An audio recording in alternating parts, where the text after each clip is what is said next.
অন্তর্বর্তী সরকারের প্রধান উপদেষ্টা ডক্টর মোহাম্মদ ইউনূস ১০৪ জন সদস্যের একটি বিশাল বহর নিয়ে জাতিসংঘের সাধারণ অধিবেশনে যোগ দিতে যুক্তরাষ্ট্রে গিয়েছেন। আর এ সংক্রান্ত বিষয়ে তিনি বরাদ্দ করেছেন বাংলাদেশের কোষাগার থেকে ৭০০ কোটি টাকা, যা একটি বিশাল অঙ্ক। তো ডক্টর ইউনূসের যুক্তরাষ্ট্র সফর শুধু জাতিসংঘ অধিবেশনে যোগদান নয়, তাদের আর দুটি বিশেষ উদ্দেশ্য রয়েছে বলে আমরা জানতে পেরেছি। একটি উদ্দেশ্য হল বিএনপি, জামাত এবং এনসিপিকে একই টেবিলে নিয়ে এসে পিআর সহ বিভিন্ন প্রশ্নে যে মত পার্থক্য রয়েছে সেগুলোকে নিরসন করা। এ সংক্রান্ত ব্যাপারে তিনি লবিস্ট নিয়োগ করেছেন। একই সাথে তিনি রাষ্ট্রীয় কোষাগারের এই বিপুল অঙ্ক ব্যয় করে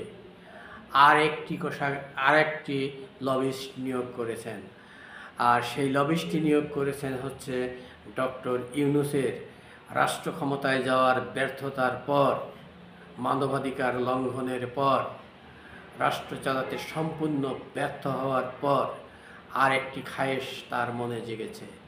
আর সেই খায়েশটি হচ্ছে তিনি জাতিসংঘের মহাসচিব হতে চান।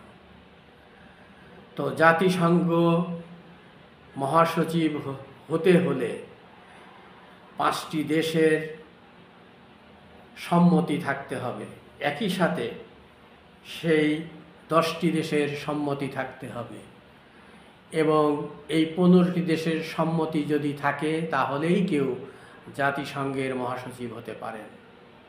প্রশ্ন হচ্ছে, আমেরিকা তাকে সমর্থন হয়তোবা করবে, চীন কি করবে, রাশিয়া কি করবে, তো সময়ই সেটা বলে দেবে।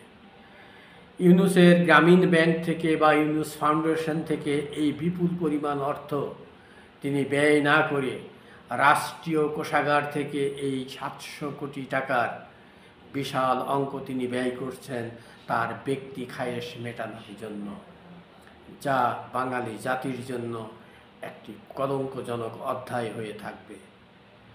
কারণ আমাদের দেশের কোনো ব্যক্তির খায়েশ মেটানোর জন্য রাষ্ট্রীয় কোষাগার থেকে এত বিপুল পরিমাণ অর্থ ব্যয় করার নজির কখনো দেখা যায়নি। তাই এই বিষয়টি ডক্টর ইউনূসের রাজনৈতিক ক্যারিয়ারে কলঙ্কজনক।